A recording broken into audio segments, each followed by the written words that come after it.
Olá, irmãos, graça e paz. A partir de hoje eu gostaria de começar um estudo com vocês de um panorama de toda a Bíblia. Vamos passar desde o primeiro livro da Bíblia, começando hoje pelo nosso vídeo, a importância de estudarmos o Velho Testamento. Se vamos começar a estudar toda a Bíblia, primeiramente vamos começar com a importância do Velho Testamento.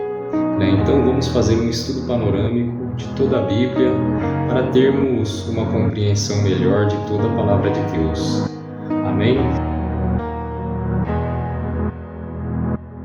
Por que estudar o Antigo Testamento?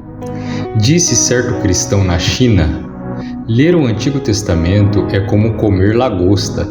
Parece que maior parte é casca e que há bem pouca carne nela. Na Índia, há cristãos que reconhecem apenas o Novo Testamento, substituindo o Antigo por alguns escritos hindus que eles acham ser mais interessantes. Já no segundo século da era cristã, apareceu Marcião, um herege que queria, com muita razão, reformar a igreja da sua época, porque esta não pregava mais a graça, e sim a salvação pelas obras. Infelizmente, contudo, Marcião e seus muitos seguidores rejeitaram não somente uma boa parte do Novo Testamento, mas também o Antigo Testamento por completo.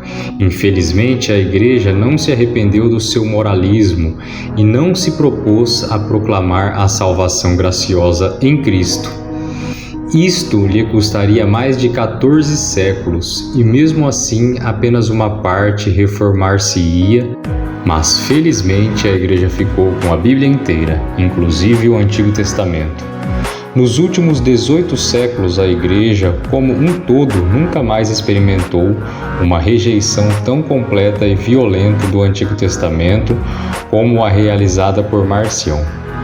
Mas isto não quer dizer que o povo de Deus não tenha considerado o Antigo Testamento como um volume problemático, e não somente nos campos missionários como a China e Índia. Não é difícil verificar que em certos meios evangélicos o Testamento mais velho sofre uma negligência geral, e não é pelo fato dele ser considerado problemático. Quando é considerado? Parece que o Antigo Testamento é um livro cheio de histórias complicadíssimas e sem muita relação entre si. Tudo vem de uma época tão distante e tão diferente da nossa. As profecias são tão difíceis de interpretar. Uma grande parte das leis não se aplica mais. Há tantas repetições e parece até contradições. E se não fosse outro problema relacionado com o Antigo Testamento, será que a moralidade que ele nos apresenta não seria justificativa suficiente não usá-lo na igreja? Tanta crueldade e perversidade praticadas pelos próprios servos de Deus, e que vamos fazer com tais livros como Cantares e Eclesiastes? Estes já deram problemas para a sinagoga, quanto mais para a igreja. Merece, pois, o Antigo Testamento ser incluído nas Escrituras da igreja? E basta confessar que ele faz parte da Palavra de Deus? Além disso, será que ele também deve ser lido, estudado, pregado e ensinado no meio evangélico brasileiro em pleno século XXI? Nossa convicção afirma que sim, e pelas razões quase seguem esta unidade. A inclusão do Antigo Testamento entre as Escrituras Sagradas da Igreja tem sido uma problemática desde o início. Mesmo assim, nós julgamos que é absolutamente essencial que a Igreja se preocupe com o Antigo Testamento.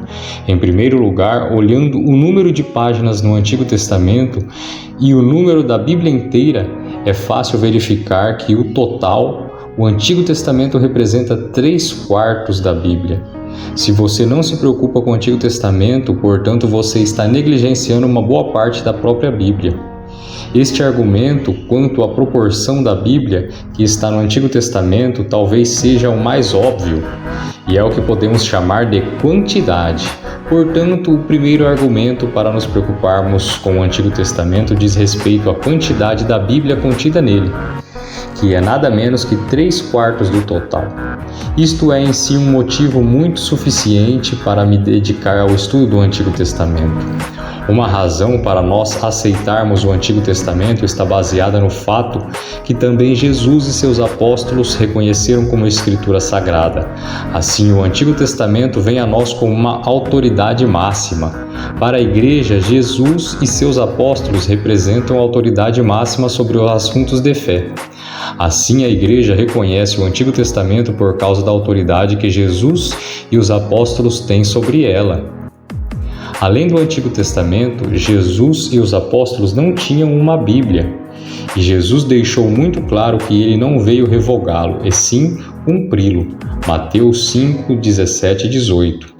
Jesus mesmo se submeteu à autoridade do Antigo Testamento. Nosso Senhor não citou simplesmente as antigas Escrituras como um verdadeiro israelita. Ele vivia dos escritos do Antigo Testamento, inclusive nas horas mais difíceis, na tentação, Mateus 4, 4, 7 e 10, e no Calvário, Mateus 27, 46. Claro, para Jesus não faltava ao Antigo Testamento a indispensável autoridade. E quanto aos apóstolos, o caso é o mesmo. 1 Coríntios 9, 10, 10 e 11, 2 Timóteo 3 e 15, Hebreus 11, 2 Pedro 1, 19 a 21. Todos esses escritos no Novo Testamento estão saturados de citações do Antigo Testamento e alusões. Portanto, um terceiro motivo para o crente se preocupar com o Antigo Testamento pode ser achado em Hebreus 1, 1 e 2, que diz o seguinte: havendo Deus outrora falado muitas vezes e de muitas maneiras aos pais pelos profetas, nestes últimos dias nos falou por seu Filho. Estas palavras nos dão a entender que nos dois testamentos é o mesmo Deus quem fala. Sendo que o mesmo Deus fala em ambos os testamentos, é claro que entre os dois existe uma relação, uma certa unidade. Há distinções entre eles, é justamente isso que a carta de Hebreus nos quer dizer, mas também é o fato que os dois juntos constituem uma unidade. Uma expectativa intensa perfaz todas as partes do Antigo Testamento. Ele termina aguardando a vinda do Rei ideal, que estabeleceria na terra o reino do justo Deus. E nós lemos o cumprimento desta mesma expectativa no Antigo Testamento e no Novo Testamento. O Cristo do Novo Testamento nos afirma que as antigas Escrituras de Israel testificam dele. Lucas 24 a 27 e João 5, 39. É verdade, a Igreja lê o Antigo Testamento à luz de Cristo. 2 Coríntios 3, 14 e 16. Mas não de menos importância ela sem o Antigo Testamento não pode compreender e confessar a Cristo, porque entre os dois testamentos existe uma unidade. Podemos verificar esta unidade em várias maneiras. Por exemplo, muitas profecias do Antigo Testamento são cumpridas no Novo. Entre as muitas profecias que poderíamos citar, destaca-se a de Isaías 6, 1 e 2, cujo cumprimento se registra em Lucas 4, 16, 21, mas contribui ainda mais para a unidade dos dois testamentos o fato de os escritores bíblicos encararem acontecimentos mais recentes em termos de acontecimentos de uma época anterior. Vejamos, por exemplo, a ideia do deserto na história do povo de Deus. Está no deserto onde Israel, depois de libertado do Egito, é conduzido pelo Senhor. Lá, a caminho para a terra prometida, o povo é tentado, mas sustentado por Deus. Números, Oséias 13, 4 e 5. Alguns séculos depois, os profetas falam da restauração do povo do exílio nos mesmos termos, como se fosse um novo êxodo do Egito. Uma jornada pelo deserto rumo à terra prometida. Oséias 2:14, 11:5, Isaías 40:1 a 11. De maneira semelhante, o próprio Cristo é chamado do Egito. Mateus 2:15. Passa pelo mesmo rio Jordão. Mateus 3:13 a 17.